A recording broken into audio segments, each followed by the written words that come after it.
Muy buenas tardes, amada familia. Doy gracias a Dios por darme la oportunidad de estar con ustedes nuevamente, compartiendo su palabra, su escritura, y entendiendo que el Señor es quien nos salvó por su gracia. Podemos entender que es por su misma gracia que conocemos su escritura y que podemos ser guiados por ella con fidelidad, porque Él mismo es nuestra guía. Hemos concluido el libro de Nehemías y ahora estaremos con nuestros ojos atentos y con nuestros oídos abiertos a lo que dice su palabra en Marcos. Empezamos esta serie de estudio de Marcos y me gustaría comentar como introducción esta noticia acerca de nuestro hermano James Inel Packer, conocido como G.A. Packer por la mayoría de personas, quien falleció antier, 17 de julio del 2020, lleno de años a los 93 años, un gran siervo de Dios, reconocido como una de las influencias teológicas más fuertes del siglo XX. Verdaderamente un hombre que vivió en llamas, no solamente en su predicación, sino también en su escritura. Muchos de los grandes predicadores y siervos de Dios de la actualidad han sido influenciados bajo sus libros. Incluso uno de sus estandartes del libro hacia el conocimiento de Dios, con 1,5 millones de copias, sigue dando vueltas alrededor del globo, proclamando que el conocimiento de Dios es aquello que debe llenar al pueblo de Dios. Sin embargo, este hombre se caracterizó por tener un repudio hacia el éxito, hacia ese estereotipo que tienen de grandeza sobre los hombres de éxito. Siempre tuvo ese sentir distante a la idea de que solamente lo nuevo es lo que debemos escuchar, solamente lo nuevo entre la teología cristiana, solamente entre lo nuevo de las predicaciones, solamente entre lo contemporáneo, es lo fresco, es lo mejor que tenemos del cristianismo. J. Packer decía no. Siempre estuvo llamando en sus libros a volver a las sendas antiguas, a volver a los antiguos libros, a leer acerca de la Escritura y de la Escritura de manera fiel. Y sin embargo, con todas estas cosas y con todo este historial que tenemos de este gran hombre de Dios, él dijo, y cito, «Me gustaría ser recordado como una voz que se centró en la autoridad de la Biblia, la gloria de nuestro Señor Jesucristo y la maravilla de su sacrificio sustitutivo y expiatorio por nuestros pecados.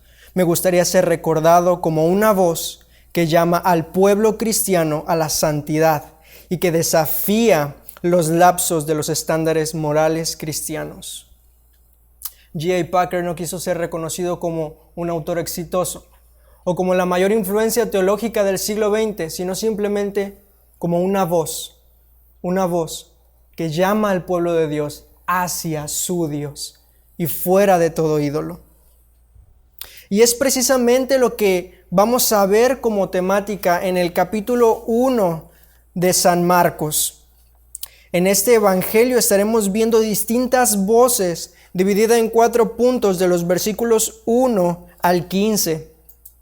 Este libro, la mayoría de eruditos está de acuerdo en que aproximadamente fue escrito en el año 50 después de Cristo, muy temprano. Algunos dicen que este fue el primero de los evangelios en ser escrito y por lo tanto los demás evangelios se verían un poco influenciados por o motivados por este evangelio. Este evangelio además nos hace ver a nuestro Señor Jesucristo como un siervo, como aquel que está constantemente en el trabajo de la obra de su Padre, ocupado en los asuntos de su Padre. Las palabras «y sucedió», «luego», «después», «enseguida», «inmediatamente» se escuchan más de 40 veces a lo largo del libro de Marcos, porque este evangelio está caracterizado por una intensidad a la hora de actuar, un evangelio muy intenso. De esta manera se muestra a nuestro Señor Jesucristo como un siervo que se esfuerza y que vive su vida de manera intensa en la obra de Dios para la gloria de Dios. Además, también conocemos que este libro muy probablemente tuvo como fuente principal al apóstol Pedro, y los eruditos dicen que este libro era dirigido hacia los romanos. Entonces tenemos que el libro de Marcos fue escrito para los gentiles y es la narrativa desde el punto de vista del apóstol Pedro. Leemos en el versículo 1, principio del Evangelio de Jesucristo, Hijo de Dios. Este Evangelio lo vamos a ver dividido, este pasaje lo veremos dividido en 4 puntos. La voz de Elías, del versículo 1 al versículo 3. Voz de Elías. Del versículo 4 al versículo 8 veremos la voz de Juan. Voz de Juan, del versículo 4 al 8. Del versículo 9 al 13 veremos la voz del Padre, del versículo 9 al 13. Y los últimos 2 versículos, versículos 14 y 15, veremos la voz del Hijo. Entonces, este es el principio del Evangelio de Jesucristo, Hijo de Dios. Evangelio sabemos que significa buenas noticias. Sin embargo, la palabra griega de evangelio sugiere que en el panorama romano se distinguía por ser eventos de alegría. Evangelio, eventos de alegría. Cuando un emperador iba a ser nombrado como tal, o había una conquista de algún reino, o sucedía algo que iba a cambiar el curso de la historia del Imperio Romano, se decía que había eventos de alegría, se promulgaban evangelios, eventos de alegría. De esta manera, el Evangelio de Marcos empieza proclamando que de este modo empiezan los eventos de alegría, aquellos sucesos, hechos históricos que han de cambiar el curso de la historia del planeta entero, del universo. Y es que Jesucristo entra en escena, es el Evangelio de Jesucristo. Es triste tener que recalcar esto, pero es muy necesario en estos tiempos. El Evangelio se trata de Jesucristo, de Jesús, el Cristo, el Salvador, el Mesías ungido, señalado para salvar a su pueblo, quien es Hijo de Dios. De eso se trata el Evangelio.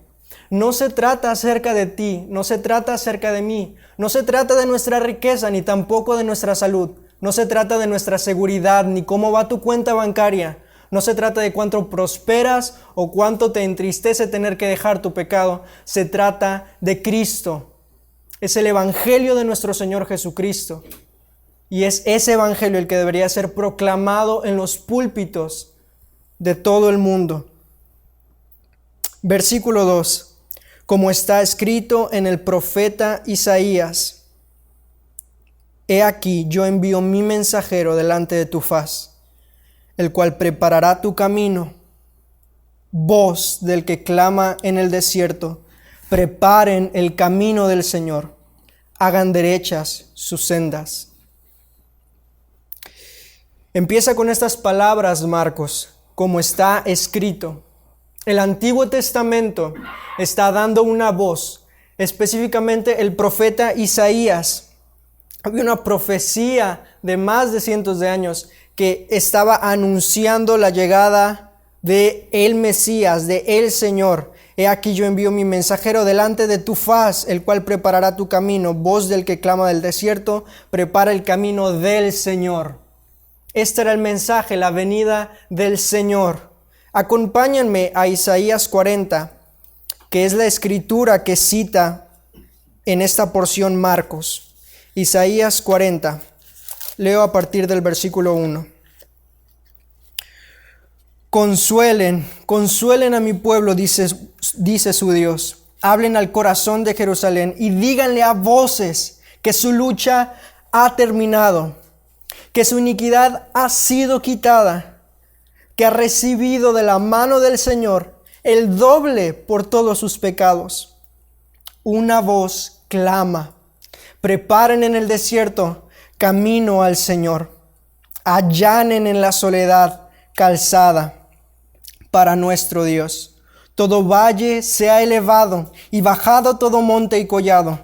Vuélvase llano el terreno escabroso, y lo abrupto ancho valle.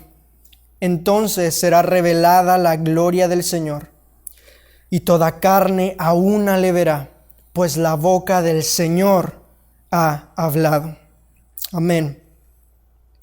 Primeramente, nosotros vemos en esta porción de las Escrituras, que es la que trae a memoria Marcos, vemos que hay un consuelo. El Señor proclama un consuelo para Israel, que sea proclamado un consuelo, que sea hablado al corazón de Jerusalén y que le gritemos que nuestra lucha, que la lucha del pueblo de Dios ha terminado, que nuestra iniquidad ha sido quitada de nosotros, que hemos recibido de la mano del Señor el doble por todos nuestros pecados.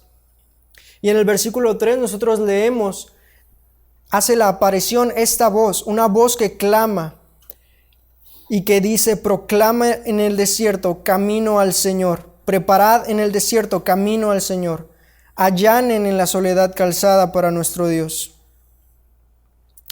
Primeramente, vemos que el motivo por el cual debían proclamar era salvación.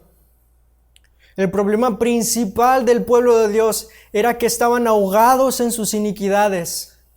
Estaban atrapados, esclavizados a su propio corazón.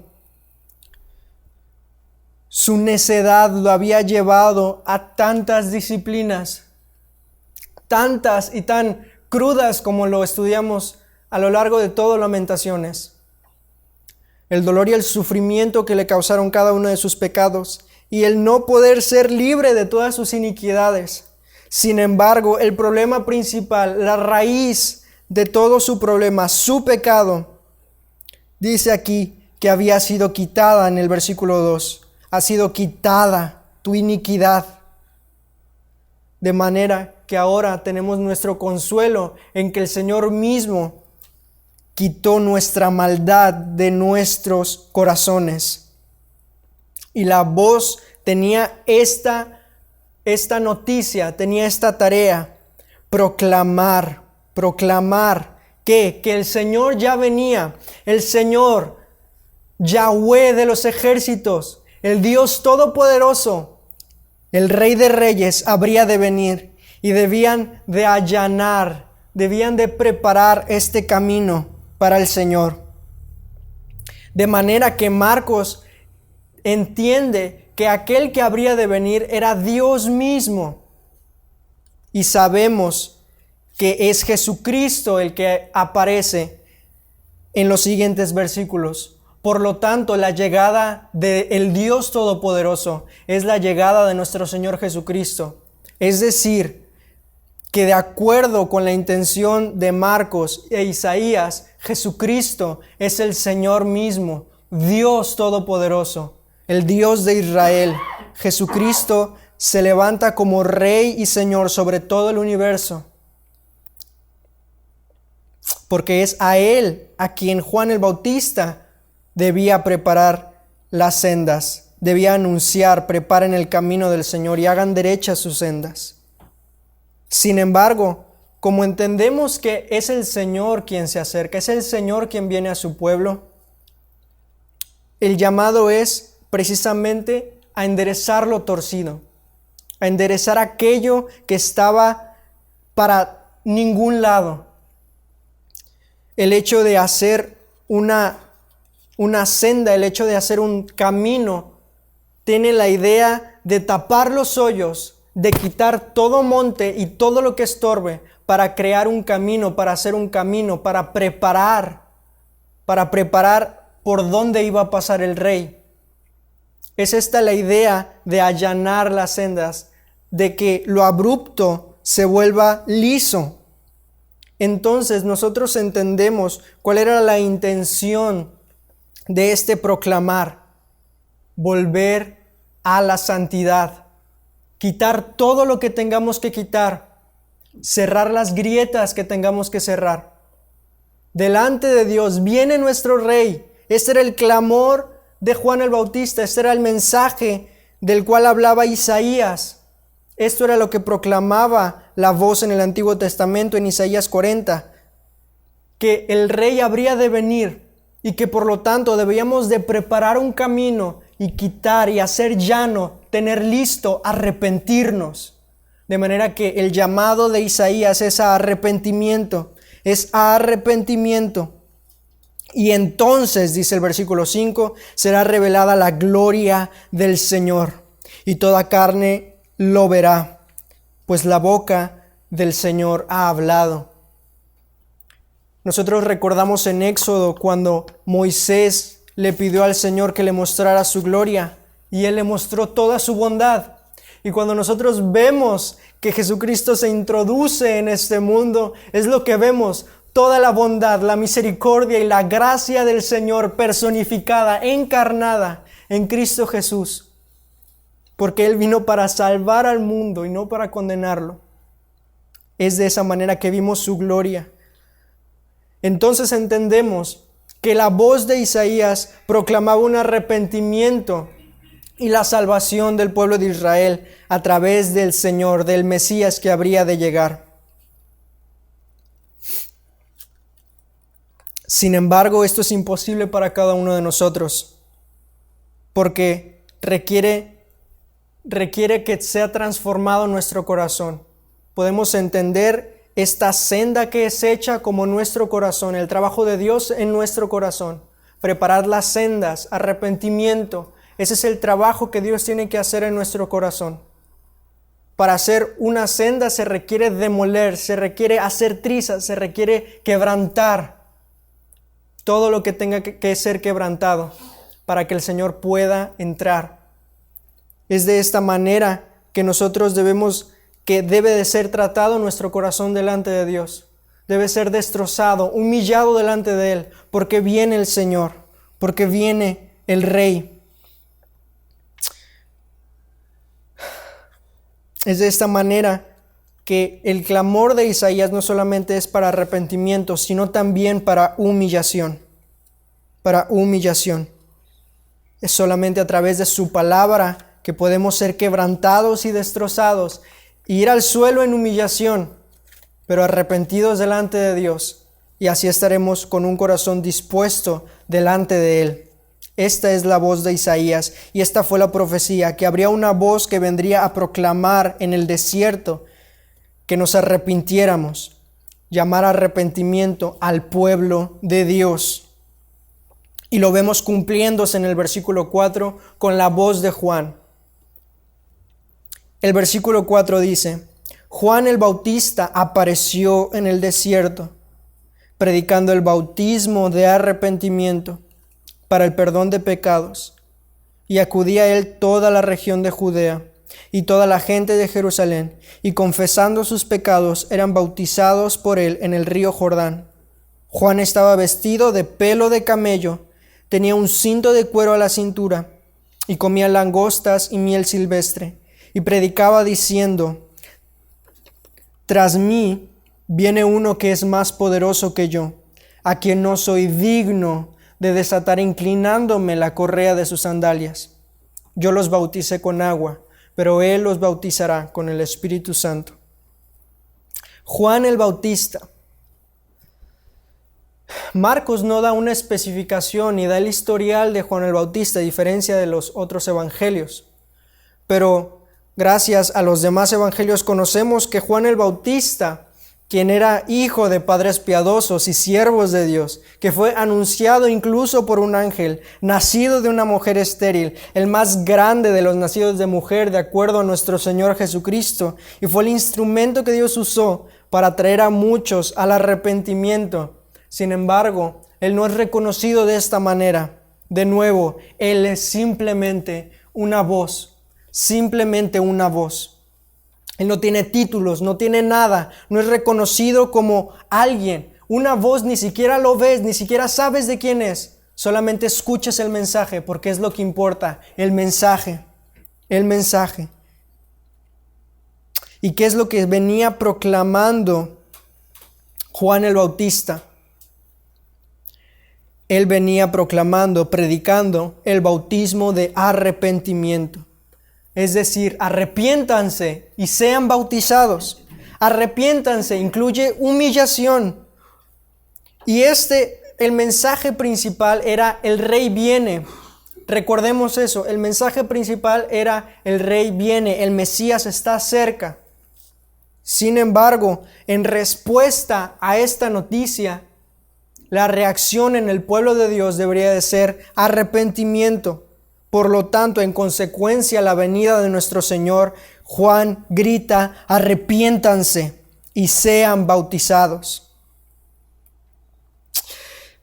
Nosotros sabemos, gracias a la costumbre rabínica, que aquellos que acostumbraban ser bautizados eran los gentiles que querían formar parte de la comunidad judía, aquellos que no eran del pueblo de Israel, aquellos que no pertenecían al linaje de Israel, pero querían formar parte del judaísmo. Ellos se bautizaban de manera entera, era una inmersión al agua completa para ellos poder formar parte del pueblo judío.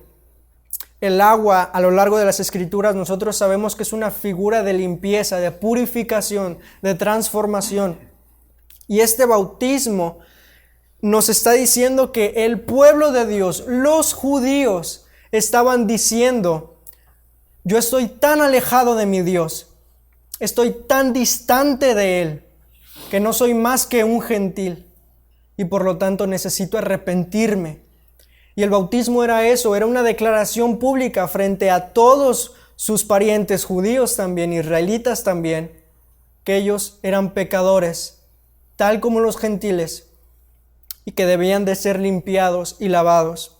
Es por esto que el bautismo era de arrepentimiento. El bautismo no salva de ninguna manera, sino que es una expresión del arrepentimiento. Es la expresión externa de algo que ocurre internamente. De manera que ambas cosas son de humillación, tanto el arrepentimiento como el bautismo.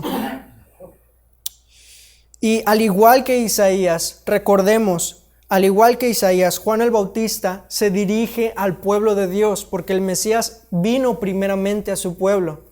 Este mensaje de arrepentimiento no es a los incrédulos que están allá afuera, es a su iglesia que alguna vez estuvo sentado en las bancas de un templo escuchando una predicación y que ahora está dispersa por todas partes escuchando por una transmisión.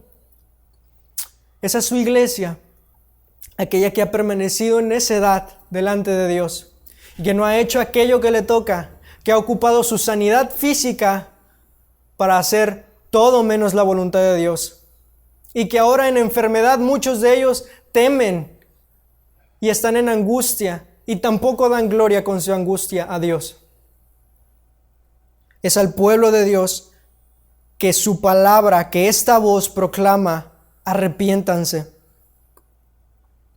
De manera que nosotros debemos entender este llamado y aplicarlo directamente hacia nosotros en cuanto a santidad.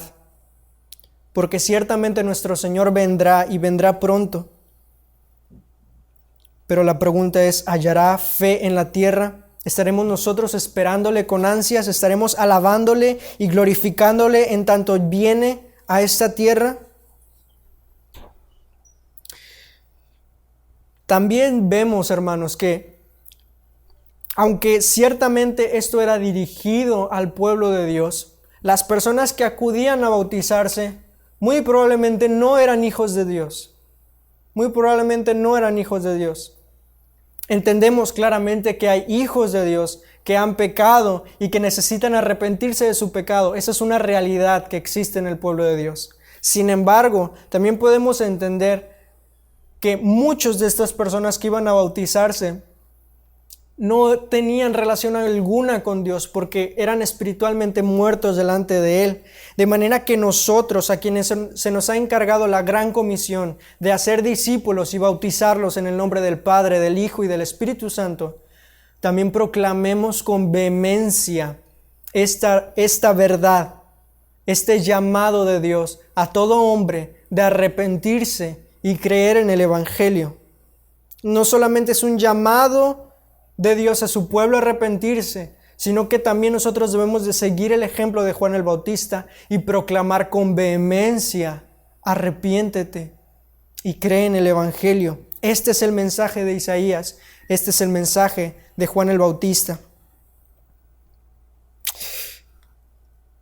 Muchas veces, hermanos, podemos ver hombres de Dios que se levantan y son prosperados grandemente por Él, bendiciéndolos en su ministerio, como aquel hombre de Dios que les platicaba en la introducción, J.I. Packer.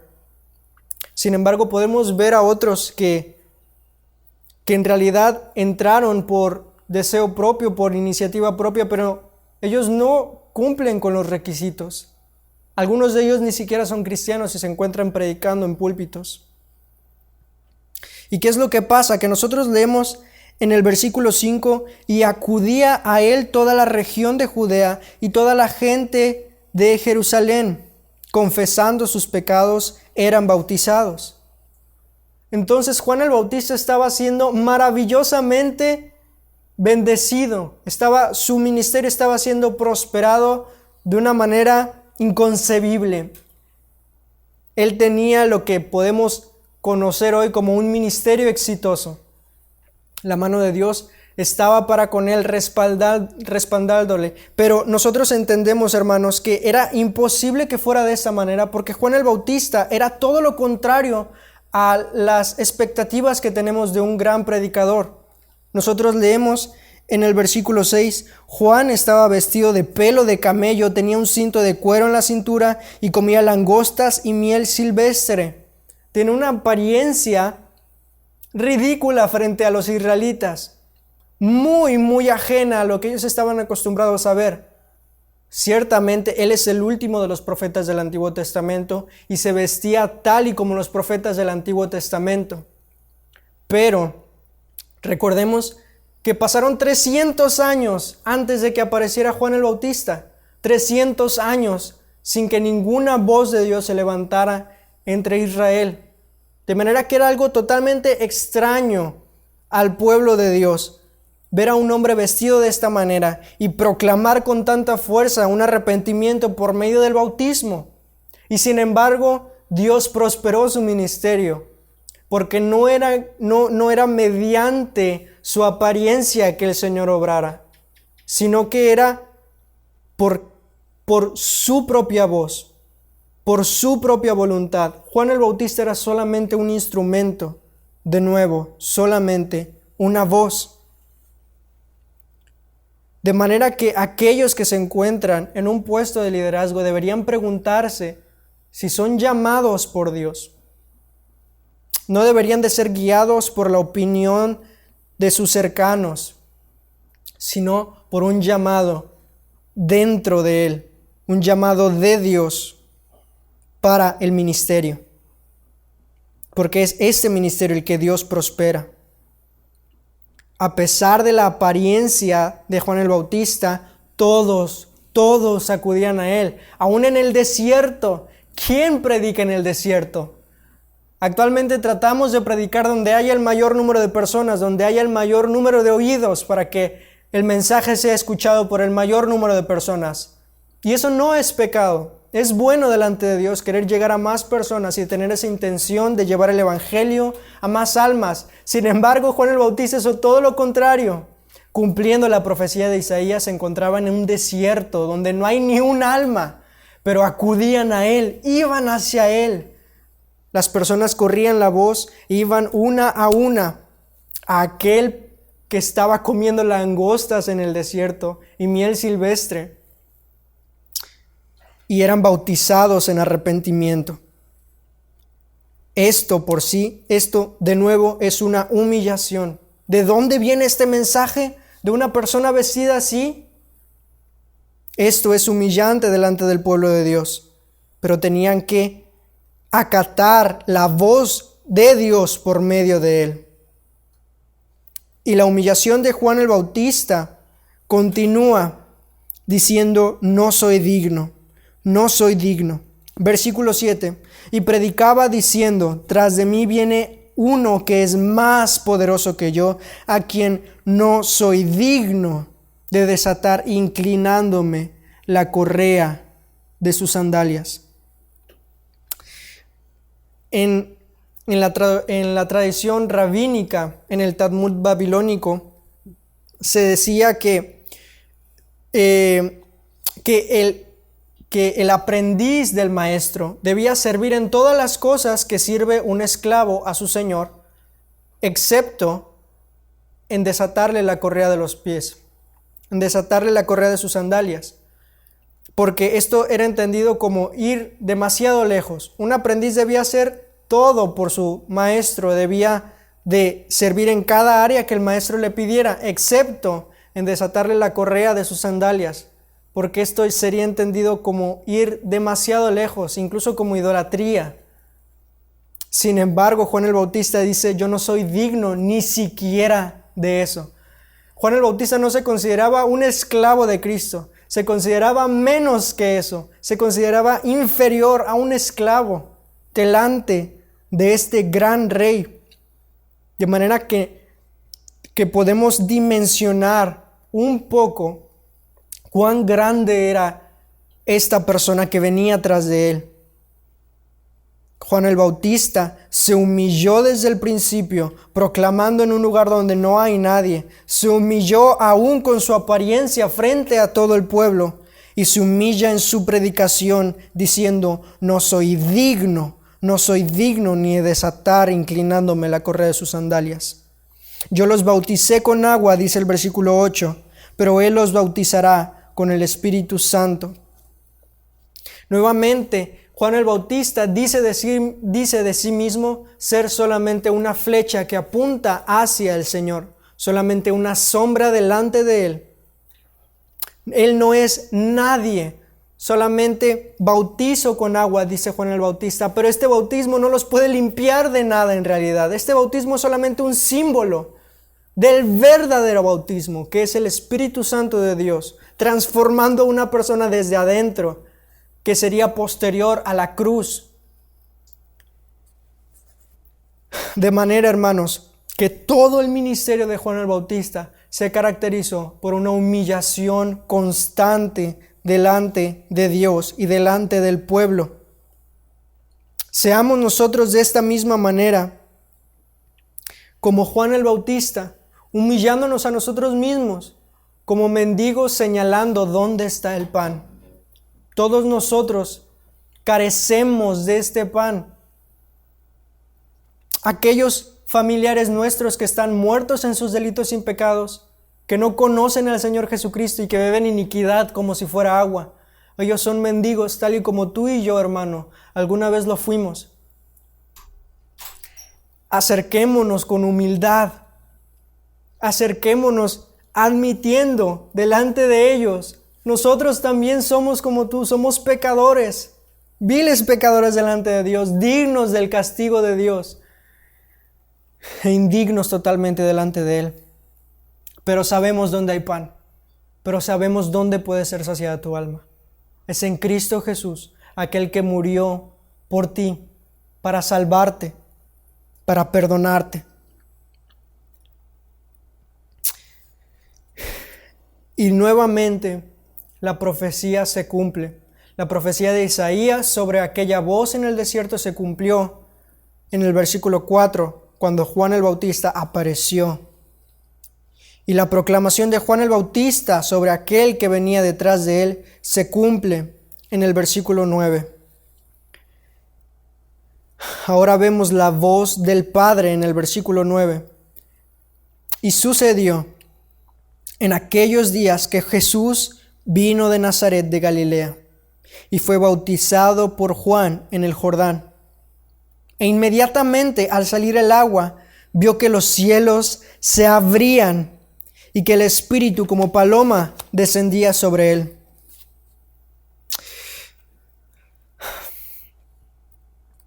Y vino una voz de los cielos que decía: Tú eres mi Hijo amado, en ti me he complacido. Enseguida el Espíritu le impulsó a ir al desierto, y estuvo en el desierto 40 días siendo tentado por Satanás, y estaba entre las fieras, y los ángeles le servían. La profecía de Juan el Bautista se cumple y entra en escena nuestro Señor Jesucristo. Viene de Nazaret de Galilea. Y leemos que Él fue bautizado por Juan en el Jordán. Anteriormente, vimos que el bautismo era para aquellos que confesaban sus pecados, se arrepentían y en un acto público se bautizaban. De manera que el bautismo indicaba arrepentimiento. El bautismo, ¿para quién era? Para pecadores. Entonces, ¿por qué Jesús se bautizó? Nosotros leemos en otros evangelios cómo Jesús nos dice que esto era necesario para que se cumpliera la ley de Dios. De manera que Él, bajo la voluntad de Dios, aún entró en una humillación de bautismo para identificarse con nosotros. Él no tenía que bautizarse, como tampoco tenía que sufrir el oprobio de todo su pueblo, como tampoco tendría que sufrir su rechazo, como tampoco tenía que sufrir el látigo romano, ni la muerte de cruz. Sin embargo, Él se humilló aún en esto, identificándose tal y como uno de nosotros, siendo Él, como vimos en los primeros versículos, el Señor. Se le llama Dios, se le llama Jehová eterno. Él es el Señor. Y sin embargo, aquel que habitaba en lugares celestiales desde la eternidad y hasta la eternidad, aquel a quien le cantaban en coro cada ángel, querubín y serafín delante de su trono, aquel que vio Isaías en el capítulo 6, cuando los querubines gritaban santo, santo, santo, ahora se encuentra naciendo de una virgen, María, y siendo bautizado por Juan el Bautista en un bautismo que era para pecadores.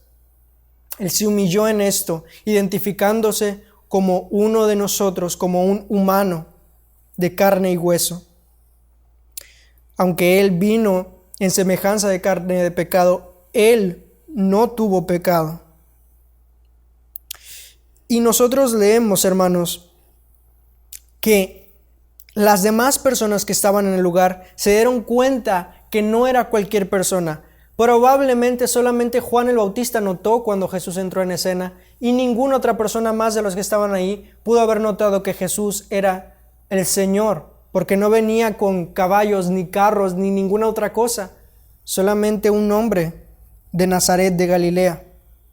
Pero se dieron cuenta, versículo 10, inmediatamente al salir del agua, vio que los cielos se abrían y que el Espíritu como paloma descendía sobre él. Y vino una voz de los cielos que decía: tú eres mi Hijo amado, en ti me he complacido. La palabra abrir en este versículo 10 indica desgarrar.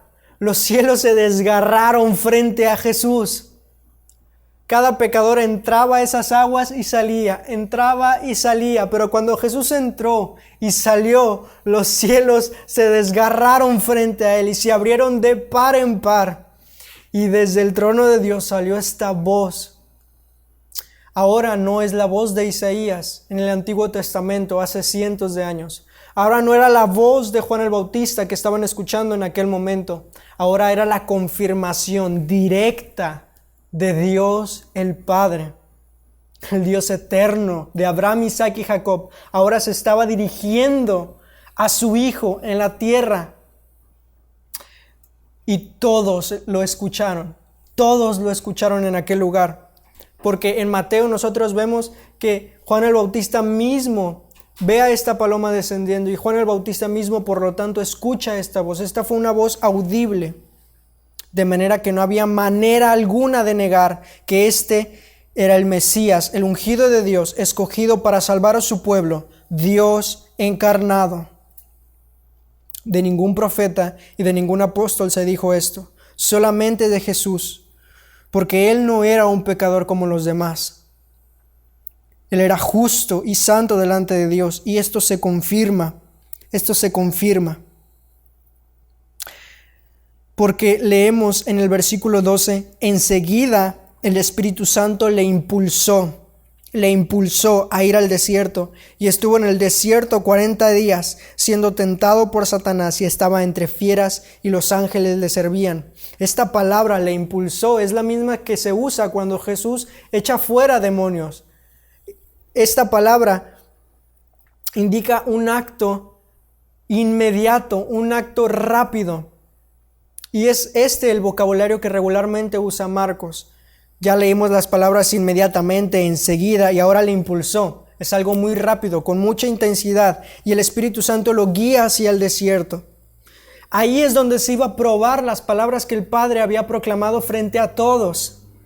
Ahí se habría de probar, porque si este era verdaderamente el Hijo amado de Dios, si este verdaderamente era aquel ungido que cumpliría toda la ley, aquel hijo de hombre que no pecaría delante de Dios de manera ninguna y que haría todo lo que Adán no hizo, haría todo lo que ninguno de nosotros hizo, entonces sería confirmada la palabra del Señor. Y es lo que vemos aquí, que Él fue al desierto, el lugar de prueba. Versículo 13, y estuvo en el desierto 40 días. Este número de 40 indica muchas veces en la Escritura un periodo precisamente de tribulación o de prueba. El diluvio duró 40 días y 40 noches. El pueblo de Dios fue guiado en el desierto durante todas las pruebas, durante 40 años. Moisés mismo fue probado como pastor de este redil durante 40 años. De manera que este número nos indica una familiaridad con todas las áreas de prueba del pueblo de Dios y donde todas ellas fallamos. Sin embargo, el Hijo de Dios se levanta frente a toda la descendencia de Adán, victorioso, porque Él fue tentado por Satanás, pero Él no pecó, tal y como nos dice Hebreos 4:15. Y tal como vemos en Génesis 3:15, que fue anunciado, profetizado, que la serpiente, la simiente de la serpiente sería contra la simiente de la mujer y que Él vencería pisándole la cabeza. Es de esta manera que Jesús en su justicia, aunque fue tentado por Satanás, no pecó, jamás pecó. Como dice el pastor Sugel Michelén, Adán cayó en el Edén, pero Jesús en el desierto triunfó. Jesús se confirma a sí mismo delante de Dios, delante de Isaías, delante de Juan el Bautista y delante de todo su pueblo como el único ser humano justo cuando nosotros levantamos el puño de rebelión en contra de Dios. Jesús se inclinó en adoración sirviéndole con toda justicia. Cuando toda la generación, cuando el linaje de Adán, cuando cada uno de nosotros que nacimos en pecado y en rebelión delante de Dios, continuamos en nuestra iniquidad, pecando vez tras vez contra Dios, Jesús no llegó ni siquiera cerca a estar de caer en pecado, porque Él fue justo en cada área. Él fue justo en cada área.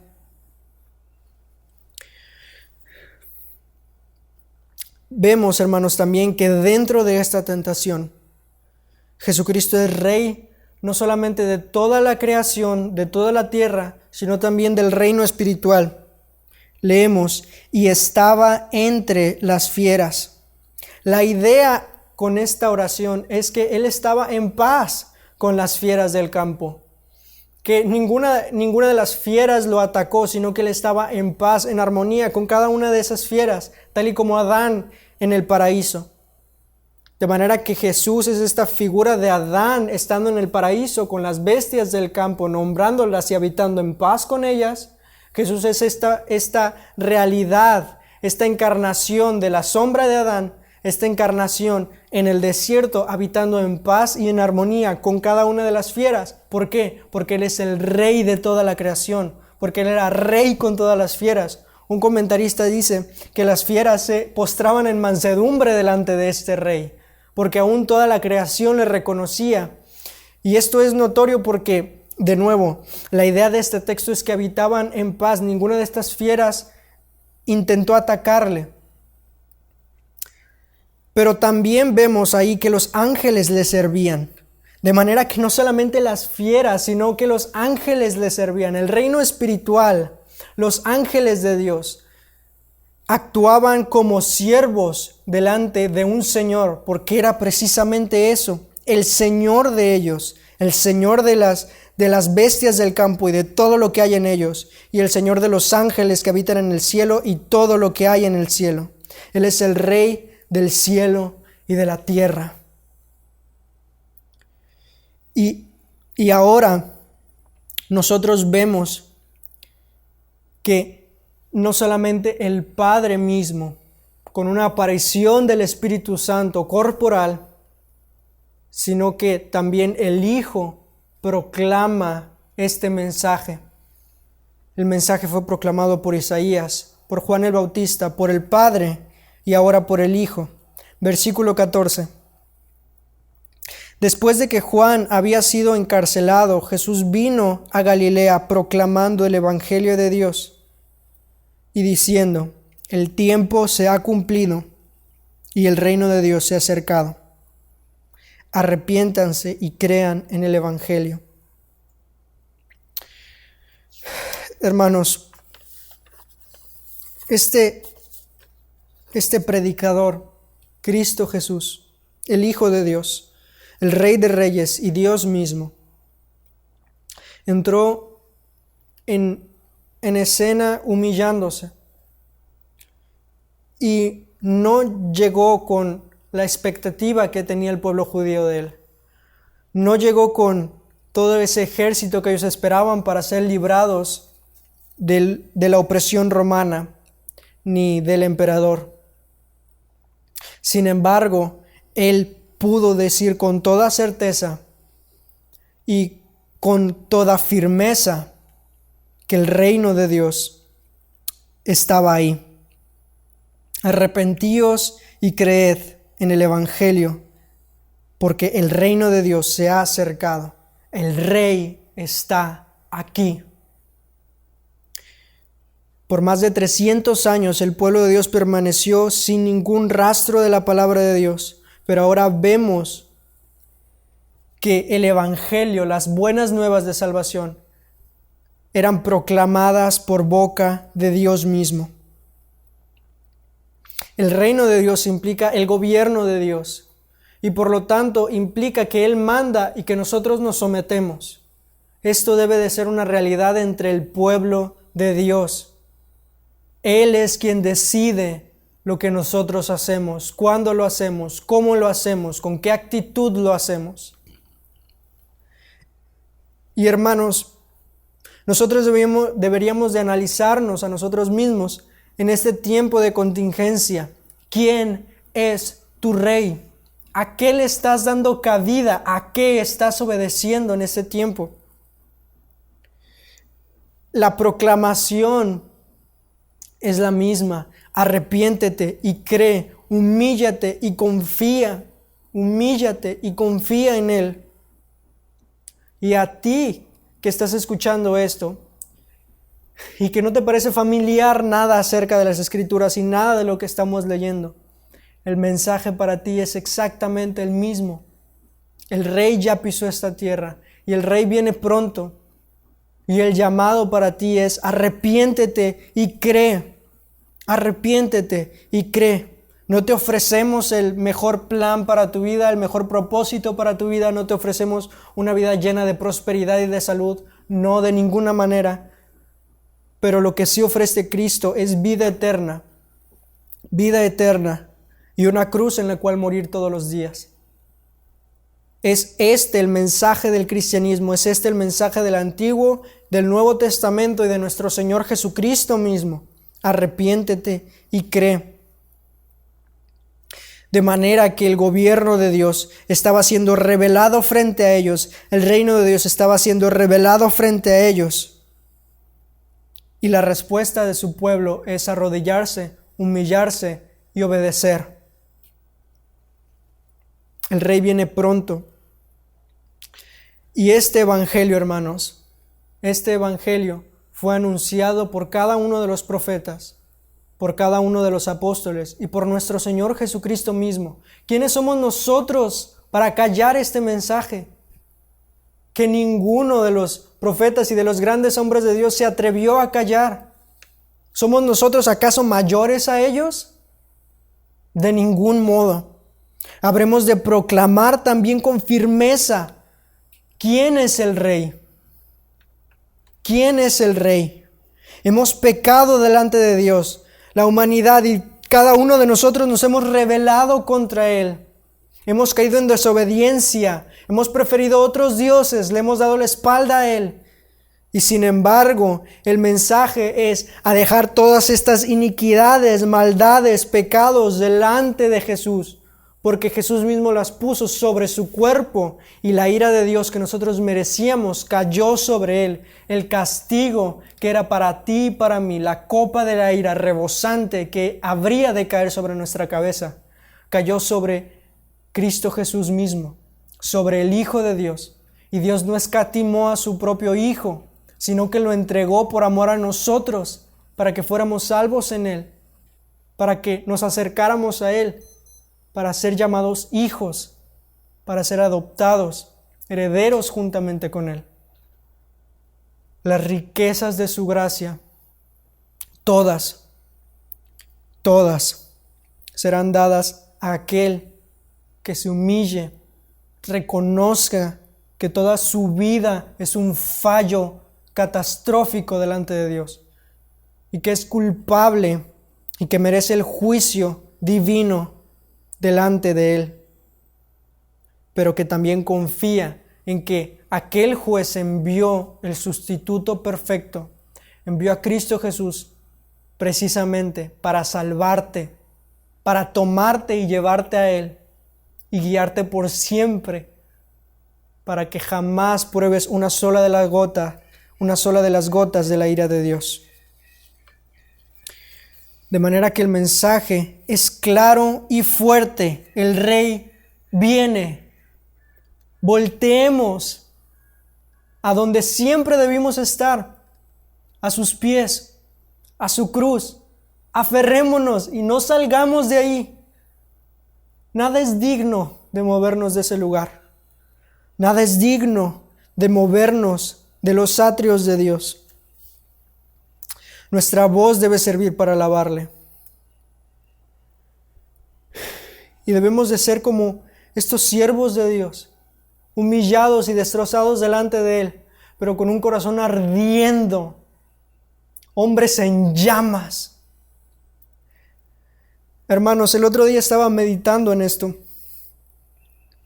y no podía dejar de pensar cómo a lo largo de la historia de la iglesia, el cristianismo se caracterizó por un pueblo que estaba ardiendo delante de Dios y que estaba impactando en todas las áreas de su sociedad, en todas las áreas de la vida de sus pueblos. Y considero, hermanos, seriamente, que si no estamos proclamando este evangelio, estamos fracasando en nuestro cristianismo. Que si no estamos viviendo de esta manera, estamos fracasando en nuestro cristianismo. Muchos de nosotros leemos acerca de Juan el Bautista y decimos, oh, qué gran hombre. Leemos acerca de Isaías y decimos, oh, qué gran hombre. Leemos acerca de los grandes teólogos y grandes predicadores a lo largo de las eras y los reconocemos como grandes siervos de Dios. Pero muchos no estamos ni siquiera cerca de pensar en el precio que es necesario para vivir de esa manera tan extrema. Juan el Bautista, su ministerio fue el más corto de todos y perdió la cabeza. Jesucristo crucificado, cada uno de sus apóstoles con muertes horrendas. La historia de la iglesia primitiva manchada con la sangre de los mártires. Esto significaba el cristianismo. Y personalmente creo que habrá una persecución para su iglesia, que afirmará nuestros corazones o simplemente revelará quienes nunca fueron de Él. Hermanos, no debemos de esperar otra disciplina, no debemos de esperar otra pandemia, no debemos de esperar otro castigo. Su iglesia está llamada a resplandecer, a resplandecer. Y este es el mensaje que debemos proclamar y vivir todos los días de nuestra vida. Oremos, hermanos. Padre Santo, te damos gracias, Señor. Gracias por tu palabra. Gracias por tu Hijo, Señor. Gracias por aquellos hombres que se levantan con valentía y osadía para proclamar este mensaje. Perdona, oh Señor, a tu iglesia. Perdónanos, Padre Santo, si no hemos vivido en la manera en la que nos has llamado a vivir. Si hemos olvidado dónde se encuentran nuestras riquezas. Si vivimos pensando más en lo que pasa día a día que pensando en aquel día en que estemos delante de ti. Danos de tu gracia, Señor, para vivir de esta manera. Danos de tu gracia para habitar en tus escrituras. Danos de tu gracia, Señor, para habitar en la oración en estos tiempos, Señor, que son más necesarios que nunca. Te rogamos, Padre Santo, que avives a tu pueblo y que tu pueblo proclame este mensaje con toda vehemencia. Ayúdanos, Señor, a ver claramente qué es lo que vale y desechar todo aquello que no vale. Te lo rogamos, Señor, y dependemos de ti y necesitamos para todo esto de tu Espíritu, de tu favor y de tu gracia, Señor, que se perfeccione en nuestra debilidad. En ti confiamos, Señor, y te agradecemos por esta palabra y te rogamos que la apliques a nuestros corazones a lo largo de toda la semana. En el nombre de Cristo Jesús oramos. Amén y amén.